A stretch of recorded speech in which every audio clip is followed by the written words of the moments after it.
Speaker, Mr. Vice President, members of Congress, and fellow Americans. Hello, President Obama. Why are we sending billions of dollars in aid to foreign countries when we can't get our own country working? Why do we vote on Tuesday? I was wondering if minimum wage would go up in 2012. How do you plan on getting anything done in this election year with this Congress?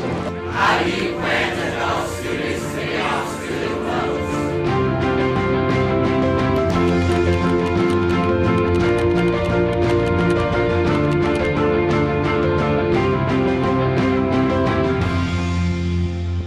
Hello, everyone, and welcome to the first ever presidential Google Plus Hangout live on YouTube. I'm Steve Grove, coming to you from our Google headquarters here in Mountain View, California. And I'm pleased to welcome President Obama, live from the West Wing of the White House. Mr. President, welcome to Google Plus. Great to talk to you, Steve. Well, we're excited to get started today, Mr. President. Over 250,000 people visited the White House YouTube channel and submitted their questions for you. And as you can see, Mr. President, it's not just me and you here in this Hangout. We're joined by 5 of those people right here. We're ready to put you in the hot seat. Let's meet them all now. We have first Jennifer Waddell in Fort Worth, Texas. Hi, Mr. President. Hey, Jennifer. It's an honor to meet you. I'm from Fort Worth, Texas, and I have 2 beautiful girls. Nice to meet you. You can't be daughters. Next, we have Paras Patel, and he is from Detroit, Michigan. Hi, Mr. President. I'm from Michigan, and I went to college in Detroit, and now I'm a first-year med student at the University of Chicago. Great to talk to you. Hope Hyde Park's treating you well. It's great. We're also joined by Adam Clark and his classmates in Fremont, California. Hi, Mr. President. I'm a senior from John F. Kennedy High School in Fremont, California. And my teacher, Ms. Santion, and all my classmates would just like to thank you for giving up a little bit of your time to let us all be a part of this Google interview. Great to talk to you. And thanks for wearing a tie today. You got to dress up. It's an interview with the president. We're also joined by Christine Wolf, and she is in Evanston, Illinois, Mr. President. Hello, Mr. President. It's an honor to meet you. I'm a mother of 3 children, and I'm a children's book writer in Evanston, Illinois. Great to talk to you, Christine. Tell everybody in Evanston I said hi. I sure will. Thanks. And finally, we have Ramon Ray, and he is in Montclair, New Jersey. Hi, Mr. President. I'm Ramon. I love small businesses. I love technology. I play piano, and I also love doing puppet shows for poor children. Thanks for being here. Great to talk to you, Ramon. All right, Mr. President. Well, some of our participants here in this Hangout voted for you in the last election, and some of them did not. But everyone here submitted a question for you on YouTube. And to kick off our conversation today, we're going to start with the YouTube question on our first topic of discussion, the economy. And it comes to us from Anthony Millian in Greenville, South Carolina. Let's watch. Mr. President, thank you for your time. My name is Anthony Millian, and I'm currently residing in Greenville, South Carolina. I'm a student. I'm taking 15 credits in order to get an accounting degree. I also work a 40-hour-a-week job. There's one problem. I barely make ends meet. The question I want to ask you today is this. Will you promote a living wage for people like me who are responsible, work, go to school, and take charge of their lives? Thank you. Well, first of all, I just want to commend you for working hard at school and at work. And I think this is representative of the spirit that's out there in this country. Nobody expects anybody to do anything for them. Everybody, I think, is working hard, trying to make ends meet and trying to get ahead in what's been a very difficult economy over the last 3 years. But we are starting to see some signs that the economy is picking up. We've created 22 million jobs over the last, or 3 million jobs over the last 22 months. And we saw the largest boost in manufacturing jobs that we've seen since the 90s. Best job growth that we've seen since 2005. But we've still got a lot more to do. And for young people who are going to school and about to go into the workplace, a couple things I have to do. Number one is I have to keep this recovery going. That's why it's so important for us to continue to make sure that, for example, we extend the payroll tax cut so that you don't have $40 coming out of your paycheck this year at a time when things are already tight for you. For students, we're going to have to make sure that we continue to build on some of the steps we've taken to make college more affordable, and that includes extending the tax credits that we've passed that are saving some families up to $10,000 a year, also expanding the Pell Grant program. That obviously is helpful to young people like yourselves. And then what we have to do is to make sure that as businesses grow, as we're promoting new industries like manufacturing in this country, that we're also making sure that workers have a chance to benefit. And that means, I'm a strong believer in the minimum wage, but it also means that we are making sure that people like you who are working hard aren't being disadvantaged by the tax code the way it is right now. And that's part of the reason why, as we're reducing the deficit or taking other steps to balance the budget, that we don't put the burden on you as much as we put on people like me who can afford it. We want to get our Hangout involved here. Let's go to Jennifer. She also submitted a question on the economy. Jennifer? Hi, Mr. President. My husband has an engineering degree with over 10 years of experience, and he was laid off 3 years ago and has yet to find a permanent job in his field. My question to you is, why does the government continue to issue and extend H-1B visas when there are tons of Americans just like my husband with no job? Well, Jennifer, I don't know your husband's specialty, but I can tell you that there's a huge demand around the country for engineers. Now, obviously there are different kinds of engineers. So a civil engineer, for example, right now may not be getting as much work because we're not building our infrastructure as much as we should, which is part of the reason why in the State of the Union I said, let's put folks to work, not just construction workers, but also engineers and architects, rebuilding our schools and our roads and our bridges and so on. Where you're seeing a lot of specialized demand is in engineering that's related to the high-tech industries.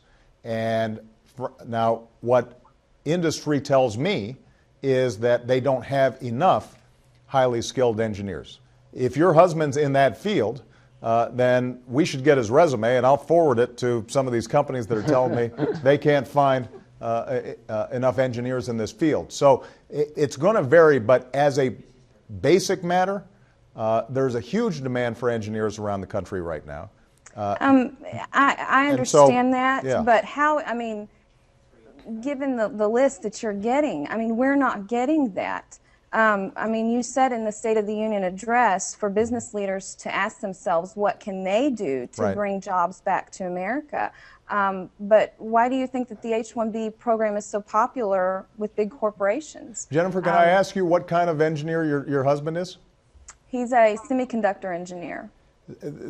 See, it is interesting to me, and I meant what I said. If you send me your husband's resume, I'd be interested in finding out exactly what's happening right there, because the word we're getting is that somebody in that kind of high-tech field, that kind of engineer, should be able to find something right away. And the H-1B should be reserved only for those companies who say they cannot find somebody in that particular field. So that wouldn't necessarily apply if, in fact, there are a lot of highly skilled American engineers in that position. So I'd be interested, I will follow up on this because I'm interested in finding out, and maybe we can get some information as to why your husband's been having trouble getting placed. We want to encourage more American engineers to be placed, and that's part of the reason why it's so important for us to boost American manufacturing. I want to get more I appreciate your I was going to say, I just appreciate your response, Mr. President. I'll have to take you up on that. Thank you. Great. You know, Paris Patel from Detroit also submitted a question on the economy. Paris? I did. So, Mr. President, I really appreciate how you saved the auto industry. You know, I'm from Michigan, and my dad works for GM. So, you know, to see that was just great. I think it was the right thing to do.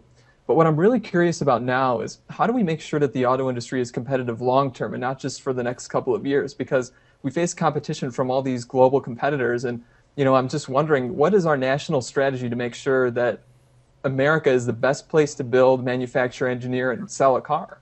Well, the point about Detroit applies to all kinds of manufacturing industry, and I tried to highlight this in the State of the Union. I want us to be a country that is building and selling our products all around the world, not just building our economy based on debt and financial transactions. And the auto industry is a good example of what's possible. We've started a restructuring where workers and management got together and said, how are we going to make sure that we've got the most efficient operation possible. Started designing better products, and one of the things that the U.S. auto industry has started to do is to look at what are going to be the trends of the future. And one of the biggest trends is making sure that we're creating fuel-efficient cars. So we doubled fuel efficiency standards for cars and trucks for the first time in 30 years. And Detroit is responding by building cars that are getting better fuel efficiency. But now the key is for us to make sure that we're catching that next wave of innovation. So one of the reasons that we've made an investment in clean energy, including the batteries, the high-tech batteries that go into electric cars, is because our expectation is that that's going to be one of the places where there's going to be a huge surge in demand. And I want to make sure those advanced batteries are made in the United States and they go into cars made in the United States. So we've got to continually anticipate what is going to be the demand, not just here in the United States, but also in other countries at a time when we expect that oil prices are going to continue to go up over the long term. Let's go to another YouTube question, Mr. President. This one's from Linda Barrett, and she is in Portland, Oregon. She's been part of the Occupy protests in Portland. Let's watch. Mr. President, I voted for you. I'm paying my taxes. I am unemployed 5 years now, and I need help. I'm 52. What am I going to do? How will I recover from this? Do you have a plan for me? Well, the most important thing I can do for folks who are out of work right now is to grow the economy. And the steps that we laid out in the State of the Union, making sure that we're providing strong incentives for companies to invest here in the United States instead of building plants overseas, which means that we change our tax codes so that we're rewarding companies who are insourcing as opposed to outsourcing. That's key. Making sure that we're improving skills for all Americans by, for example, matching up community colleges with businesses and designing programs that actually lead to a job right here and right now. There are models out there that work. We've got to get more of those models spread out across the country. Making sure that we've got an American energy strategy that is opening up expansion of oil and gas resources, but also is focused on clean energy like solar and wind and biodiesel. And making sure that we've got a rules of the road that are working for everybody so that our tax code is fair, everybody's doing their fair share, that people aren't exploiting loopholes, that consumers aren't being taken advantage of. That's the foundation for an economy that's going to last into the long term. Obviously, for someone who's been laid off and they're 50 or older, it's a lot tougher. But one of the folks that I highlighted at the State of the Union was somebody who, in their 50s, had retrained, going through this community college program, and are now in a job that's given them a living wage and the kind of benefits that give them some sense of security. So it is possible, but we've got to create more of those ladders of opportunity for everybody. Ramon into this conversation, Mr. President. He's a small business owner in Montclair. Ramon, let's hear from you. Thank you, Stephen. Again, thank you, Mr. President. It's really a delight to talk to you today. Mr. President, a few weeks ago, you took steps to consolidate the various agencies and departments that were focused on the business sector.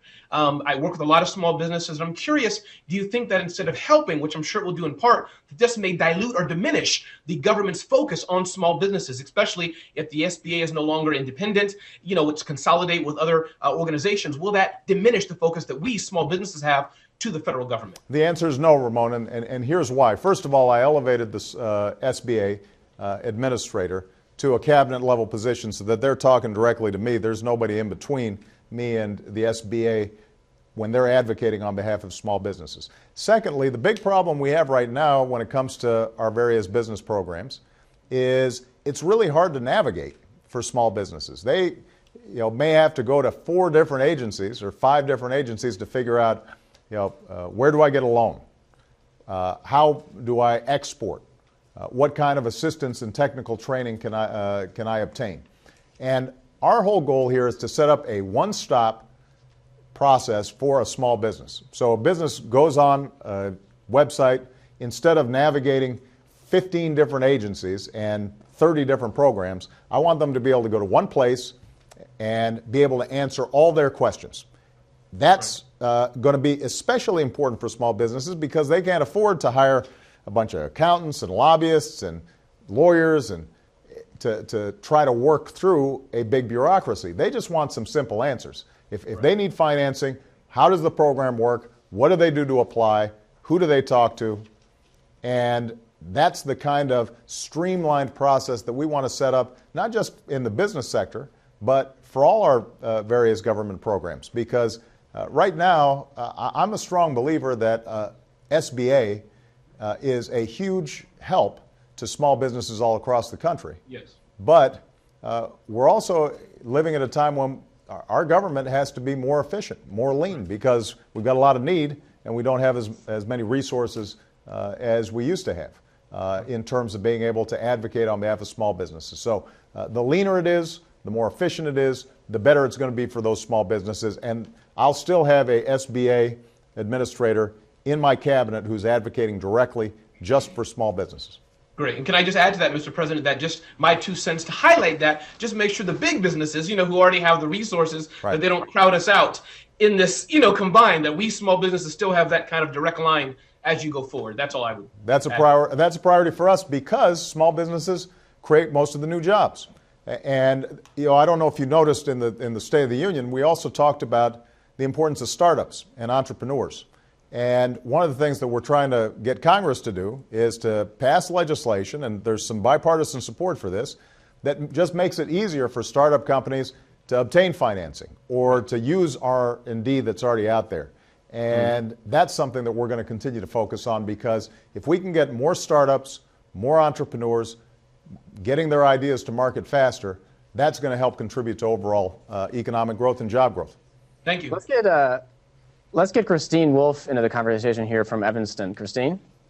Mr. President, prior to your taking office, I was never politically active, but since then it's been obvious to me that there is no dialogue out there to help our nation's children understand the economic situation that we are faced with.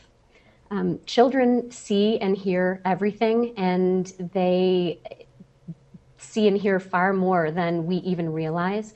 They're also exposed to words and phrases like foreclosure and cutting back and crisis. I was raised in a generation in which discussions about financial matters were either taboo or the messages were confusing. Oftentimes, wealth equaled success. And I think we all know in this day and age that that's just simply not true. What I'm asking is what you would do to help create a new narrative for the children of our nation, to help them to understand and look ahead to life beyond this economic crisis that we're in. Well, first of all, obviously I've got 2 girls at home, so I'm having to have conversations with them all the time about what's going on with the economy, and over the dinner table I try to explain to them what's happened. I think that one of the most important things I can do as president is just to remind this generation that previous generations have had tougher times, whether it's my grandparents going through the Great Depression or some of the tough recessions that we went through in the 80s. We've always come out on top as long as we work together to solve some of these problems. And I think it's very important for all of us to remember that whatever the challenges that are out there, we can work through this. We still have the best universities on earth. We still have the best entrepreneurial spirit, some of the best business people on earth, the best workers on earth, the most productive. And so we're going to do fine if we make some good decisions. And what I'm trying to do for kids and everybody else is to remain hopeful about where we're going. This economy went through a real body blow, but it's improved. Now, more personally, one of the things that we want to do is to actually increase financial literacy among kids so that they have a better sense of making good choices. Actually, we have a whole panel that's working with the Department of Education and school districts so that some of the concepts that we're talking about don't seem so foreign, because part of what's important is empowering our kids to be smart consumers of financial information, so that when they're going out and taking a student loan, they have a sense. We call it know before you owe.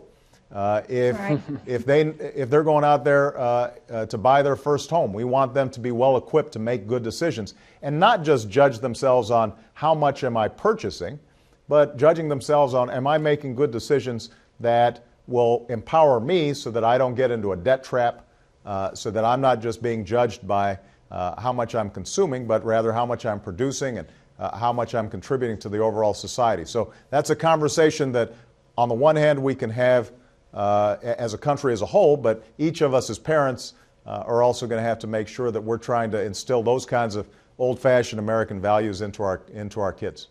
I appreciate that. Thanks. Mr. President, we're going to move on to the topic of foreign policy next. And to get us started, we're going to go to a YouTube question from Boston. Let's take a look. My name is Robert Hairwald. I'm a homeless veteran, downtown Boston. And my question for Mr. Obama is, why are we sending money to places like Pakistan and other places that are known to give money to terrorism? And I don't understand that. Why are we sending money to all that when we got guys out here, hundreds of homeless, especially in D.C. That's like the biggest city with the most homeless, the capital. I'm just wondering why we're sending money over there. Well, first of all, my goal is to have no homeless veterans. And part of what I want to see happen, this is part of the reason why we've increased our VA budget every year ever since I came into office.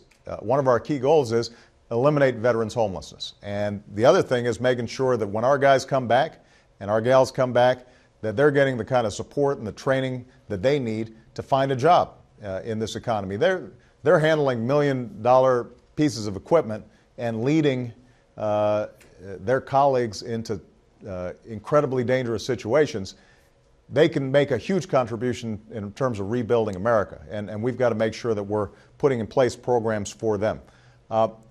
With respect to the general question of foreign aid, because even in your teaser, there was a young woman who asked about that. Yeah. It's important for folks to understand we only spend about 1% of our budget on foreign aid, but it pays off in a lot of ways, because if we are contributing to an improving economy in a country, if we're giving people more opportunity, if we're preventing a famine that results in huge numbers of refugees, that potentially saves us from having to deal with some military crisis somewhere down the road that could be even more expensive. So aside from it being the right thing to do as a very wealthy country, us trying to help develop other countries, it's also important to make sure that people understand this is part of our overall security strategy.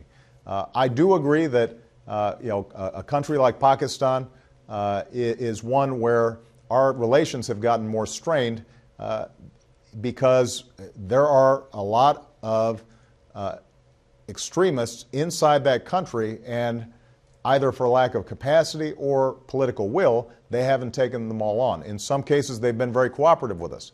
In other cases, not as much as we want. So we're always trying to find the right balance of making sure that if we're providing them with aid, they're also providing us with assistance in terms of making our people safer. And there are times where they disappoint us in terms of their performance, but we're going to keep on trying to engage as many countries as possible, mainly because it's good for our national security. Let's hear from Hangout for a second. I'd be curious if anyone here in the Hangout, raise your hand if you think we still spend too much money on foreign aid. Anybody? Jennifer, let's hear from you. What did you think of the president's response to Robert's question? I mean, I understand, what you're trying to do, and I agree. I don't think we should, not help, but I guess when you see the number of people who don't have jobs and you have a college-educated husband, I mean, how are you supposed to tell your children? I just, when you see the hurting and you see the homeless, it's just, I guess, hard for Americans in the middle class to grasp why we do give as much as we do. Yeah. I understand sort of the source of frustration, but I think it's important to remember, Jennifer, like I said, we spend 1% of our total budget on foreign aid. some folks think it's like 25%. I mean, it's a very small portion. And most of the foreign aid we provide is to countries that are also helping us with our national security.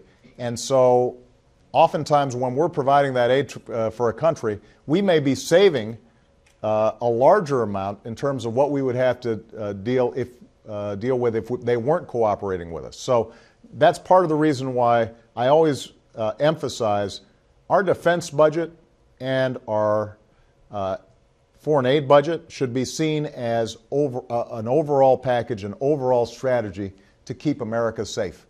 Because what we don't want to do is have a situation where certain countries completely collapse, and then the next thing you know, we're having to send our guys in there at huge potential risk and huge cost to taxpayers instead. But it also means when we're providing aid that these countries need to help themselves. And instead of just giving charity, one of the things we're trying to do is to help them develop. So hopefully at some point they become consumers of our goods and services, and we can sell stuff into those countries, and it helps grow the overall pie and helps create a situation where American businesses are doing better as well.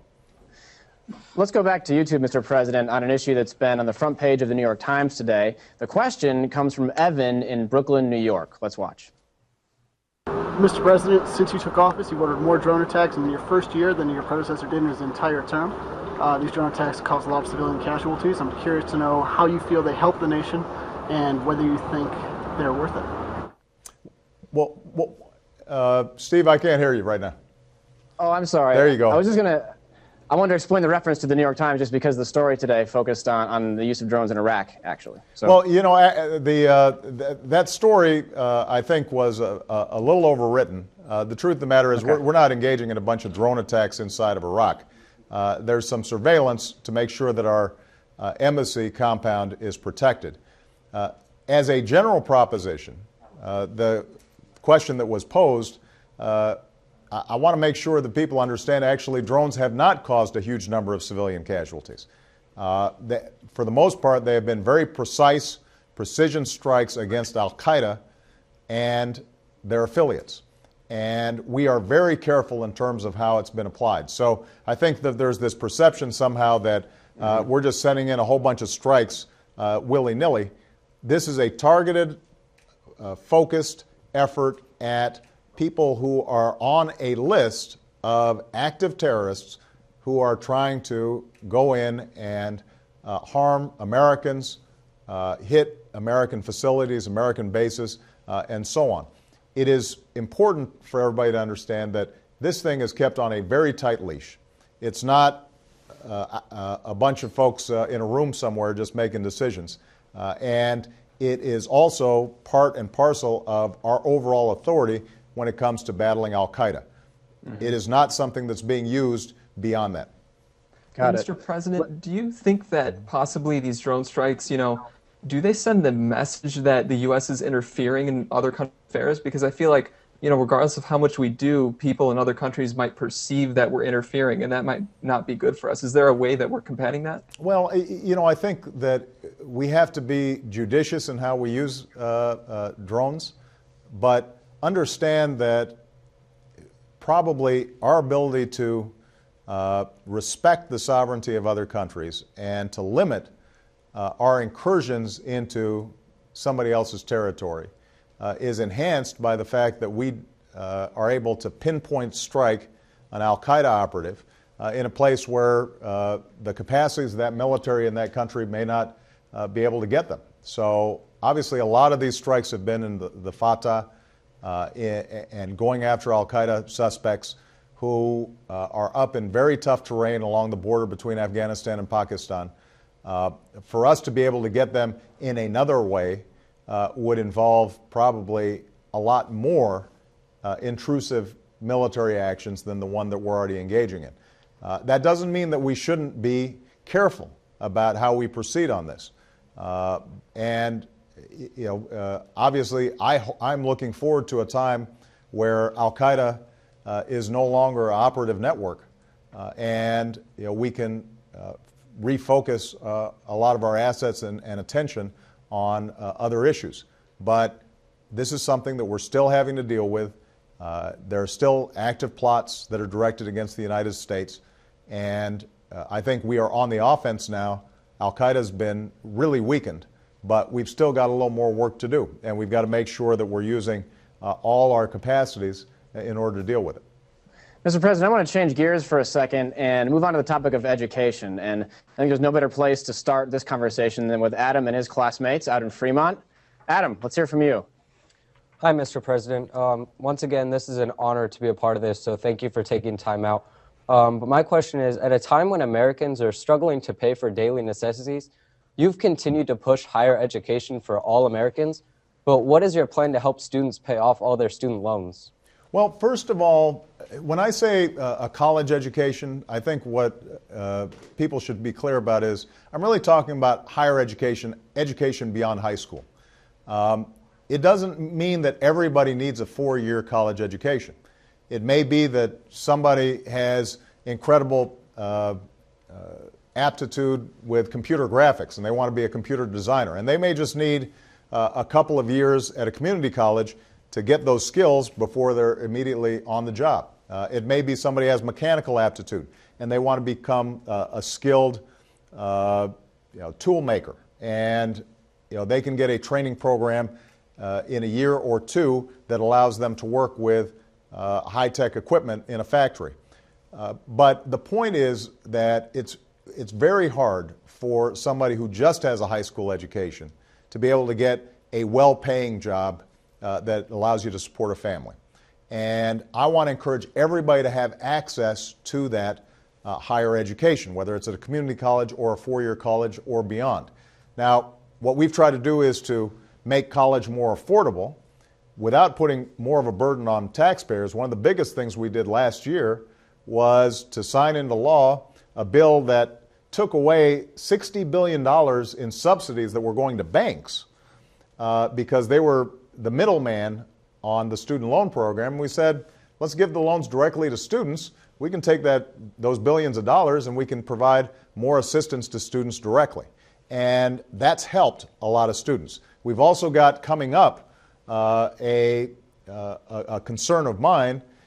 If Congress doesn't act, then the interest rates on student loans are going to go up this summer. And so I've urged Congress at the State of the Union to do something about that right away, as well as extend existing tax credits that help families.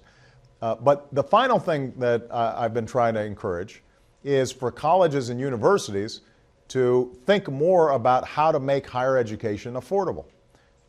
Some of this is not the faults of colleges and universities. When it comes to state colleges and universities, they've been getting less support from the states. And so I urge state legislatures to do their job and prioritize higher education more in their budgets.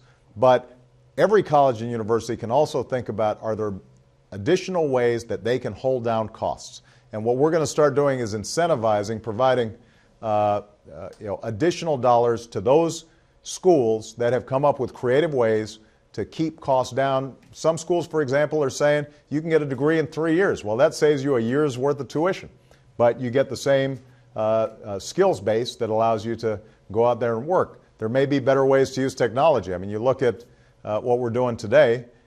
This is something where potentially a lot of folks can take classes without ever actually being in a classroom and having all the costs of room and board. So there may be ways that we can reduce costs. I want to encourage those, but I want all of you guys to understand you can't stop at high school. First of all, you got to graduate, and then you guys are going to have to do some more stuff because we're going to need you. Adam, what do you think of? Well, I would just like to know, what advice would you give to a person like me that does come from a middle-class family and we would struggle to make ends meet and possibly not being able to find a job after receiving this higher education? What advice would you have as far as wanting to still pursue a higher education with the fear of not being able to pay off those student loans? Well, first of all, you're going to be able to afford college. You will probably take on some debt. Michelle and I took on debt when we graduated from college and law school. We were able to pay it off. It is important, though, and I wish that it wasn't the case, where you could just go to college and have fun for 4 years and then after that kind of make up your mind what you want to do. I think young people probably have a little more responsibility now to think ahead to make sure that when you make that investment, it's actually in pursuing a career where you can have some confidence that you're going to be able to find a job down the road. I think that sometimes young people go into school and it's 4 years of having fun, and then sort of their senior year they start thinking, I better start thinking about what I'm going to do with the rest of my life. College is a big enough investment now where you've got to kind of think ahead, and your counselors and other adults can potentially help you to identify what are going to be some of the growth areas of the future so that you make a good investment. Mr. President, I agree with you. I'm sure there are some kids that do go to school 3 years, and the fourth year they're like, oh my goodness, what am I going to do? But really, I don't believe that's a lot of kids. A lot of high school kids, college kids have seen their parents get laid off and no money. And because of the downturn of the economy, a lot of kids, high school kids, college kids, well, even mainly, high school kids like we're talking today, they worry about even entering college because they don't want to have that debt. They don't, they see their father not even able to have a job. I mean, I can understand that valid fear. I'm sure, though, there are kids that do go to school and they kind of goof off and then they're like, oh my goodness, what am I going to do? But for the most part, I believe that our kids are just seeing what is happening with the economy, and it's affecting them. Well, Jennifer, you're absolutely right that obviously the last 3 years has been tough, especially for young people getting out of college and starting their careers. On the other hand, here's what's really important to know, and we as parents have to communicate this to our kids. The unemployment rate for folks who only have a high school diploma is multiple times higher than for folks who've got a college degree. So even in this economic downturn, even as tough as things have been, the odds that you are going to do much, much better over your lifetime, over your career in terms of lifetime earnings, being able to find a job, not being at as high a risk of unemployment, is much better if you've gotten a higher education degree. So you're right that when times are tough, obviously people are a lot more concerned about taking on debt. And I think it's good that a lot of young people are trying to stay focused and saying, all right, before I make this investment, what is it that I'm going to get out of it? But it's important to remember that that investment is still the best thing that young people can do, although not everybody needs a 4-year degree. And one of the things we've got to do more of is to try to link up high school students who may have, as I said, the capacity to become a really skilled worker, but they don't necessarily need a BA in order to do it. And they may end up saving money going and getting a 2-year degree as opposed to a 4-year degree. So it's going to vary by people. Mr. President, I want to take some time. Sorry, short follow. I want to make sure we have some time for a few more internet questions, but quick follow? Yeah, I was just going to share with you my story, Mr. President. Personally, I think the other thing is that parents can also plan far more in advance. I know in my case, my son just got a full scholarship to a college on the East Coast, but we worked hard for that. We planned, we saved years in advance. We tried to encourage him to be smart enough to get that academic scholarship. We're also middle class. I don't have a lot of money.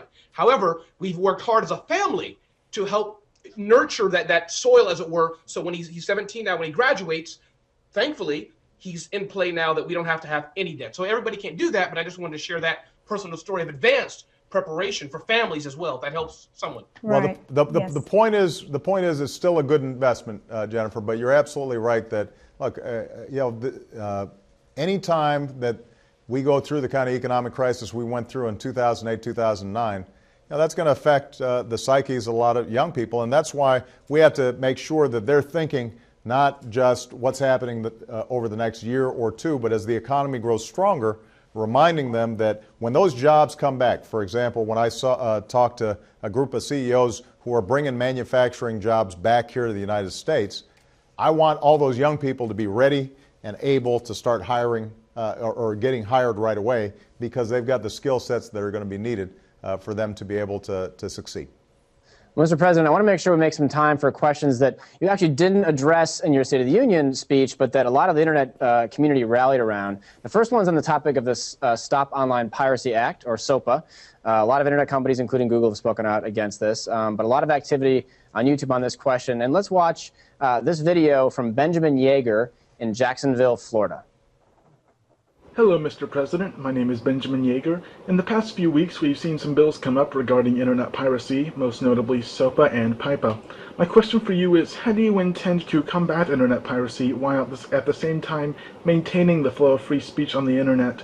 And where do you draw the line between legitimate attempts to combat internet piracy and putting too much censorship on the internet? Well, I think Benjamin framed the question right. And one of the things that we're doing is using the laws we have to enforce and make sure that intellectual property is protected. So we just had, the Justice Department just announced one of the biggest indictments in cooperation with a range of other countries around internet piracy internationally. But I think that it's going to be possible for us to make sure that we're protecting intellectual property that creates a lot of jobs in this country.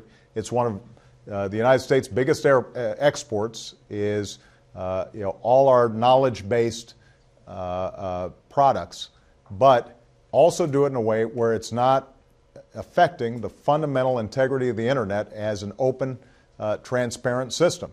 And what I've suggested is that both sides, the content side, the server sides, they need to come together and work with us to create a system in which we've got strong protections in place, but the basic architecture that's made the internet so powerful and such a open system ends up being preserved. And I think we can do that. Mr. President, a lot of people are probably wondering what was the #1 voted question of all the 135,000 or so questions that were submitted. What was #1? It was actually a text question. I'm going to read it to you now. It comes from Michael Mozart in Connecticut, and he writes, "Why are you personally supporting the extradition of British citizen Richard O'Dwyer for solely linking to copyright infringing works using an extradition treaty designed to combat terrorism and bring terrorists to judgment in the U.S.?" And for those of you who don't know who Richard O'Dwyer is, he's a British student. The Justice Department is apparently seeking to extradite him to the U.S. for copyright infringement. Yeah, well, first of all, Steve, I'm not personally doing anything because... Yeah, I'm reading exactly what you wrote. But I want to make sure everybody understands. Yeah. One of the ways our system works is that the president doesn't get involved with prosecution decisions or extradition decisions, and this has been a decision by the Justice Department. What I can say broadly is that we want to make sure that intellectual property is protected. We want to make sure that the creative works of people in this country aren't expropriated, but we want to do it in a way that's consistent with internet freedom. And we're just going to keep on working on it. When SOPA came up on the Hill, we expressed some concerns about the way that the legislation had been written. Told folks, let's go back to the table and let's try to figure something out that works for everybody. Mr. President, our final YouTube question today comes from a YouTube celebrity, actually, and I think he's someone that you're going to recognize. Let's take a look. Dear Mr. President, it's me, your premier President Barack Obama, impressionist of the United States of America. And let me be clear. Do you believe that comedy, such as my videos or SNL, etc., can influence the outcome of an election? Thank you. God bless you. I'm not actually you. However, I do endorse this question. Oh, I got to get that. See you later. Well, first of all, the only problem with that guy is he doesn't have any gray hair. And so he needs to update his act a little bit. But one of the great things, it's interesting. I was with some ambassadors from some other countries today. We host a reception here at the White House for all the ambassadors. And they remarked that one of the things that makes America special is in most countries, you don't have the sort of comedy and satire about people in power that we do here.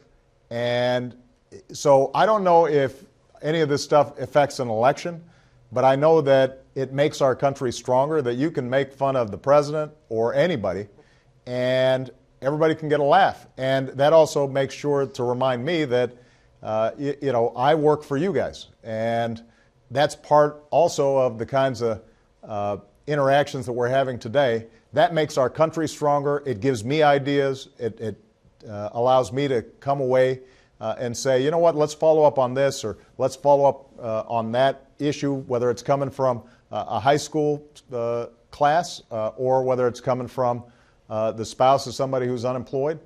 It really, I think, speaks to the strength of our democracy, and that kind of participation is something that I want to just keep on encouraging. Well, we're almost out of time, Mr. President. Actually, Jennifer, we're almost out of time. I know the President's time is precious. I do want to make sure that everyone gets a chance, though, to ask a quick personal question before we leave. And Jennifer, let's start with you. Hey. Okay, you just spoke of laughs. I was wondering if you could stand up and give us a little jig real quick. Oh, no dancing. I sing once in a while, but Michelle always makes fun of my dancing. And okay, well, then she teases me relentlessly because she's the superior dancer. So what can I do? In some future Google Plus, I may sing another tune. Oh, thank you. Let's go to Paris. So, Mr. President, in 10 years, when I finish all of my medical school residency training and everything, can I be your doctor? Would that be cool? Well, I tell you what, I've got a terrific doctor. He's in the military, though, so you're going to have to sign up to serve to be the president's doctor. But presumably by that time, I won't be president anymore. So, I'll see if we're living in the same city. You look like you might know what you're doing. Okay. Ramon? Hey, Mr. President, before I get to my question, if you're ever looking for a technology expert in small business, please feel free to ask for me. I'd love to stop by the White House and help you. My question, Mr. President, if you ever want Doritos or Snickers or Coke late at night, you can't walk outside and get it. How do you feel about that? That you can't just walk out the White House door on your own? How do you feel? It's actually the toughest thing about being president. Look, this is the greatest job on earth, and it's such an honor to serve. But it is true sometimes you get a little stir crazy because if I decide I just want to go to the corner store, I've got to alert Secret Service, and the ambulance has to get in place, and if we're crossing a bridge, suddenly there's got to be some boats in the water, and so at a certain point you just say, you know what, forget it. So one of the things I look forward to after I've had this extraordinary honor of serving is just going out and taking a walk, or waking up on Saturday morning, not shaving, and just going to the local Starbucks and not having to worry about it. Thank you. Adam, let's hear from you in Fremont. So my school, Mr. President, is the smallest school in our area, and we're often forgotten about and talked down upon the public eye. What would you say about possibly coming to visit my school and playing a little bit of tennis with me? Well, I tell you what, I know you can beat me at tennis, so if you wanted to just humiliate me on the court, I'd give you the opportunity if I'm in town.